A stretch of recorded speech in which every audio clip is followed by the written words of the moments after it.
verification and validation process that is where the software tests are included. So this is a broader aspect of software engineering where we include the software tests because, as we'll see in a short while, there is a small distinction of what can be called software tests. When we are talking about verification, we are talking about defect testing.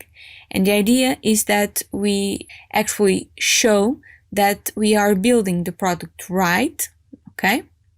And the software should conform to its specification, while we are also trying to validate the software. So we are trying to do or to prove to the customer that the software actually does what the user really requires. So this is the dichotomy that we have to address. Are we building the product right? Are we building the right product? One of the key aspects that is quite important of software is that you actually can do an analysis, a deep analysis of the system while the system is being developed. So even independently of the software development approach that you are using, the methodology, either agile or more traditional or waterfall, the idea is that when you have a requirement, you can start by inspecting that requirement and actually doing a static system analysis, a static verification to uncover problems.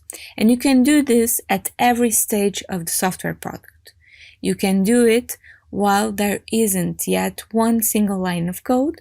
You can do it directly on code, and this is where the code reviews, for instance, appear.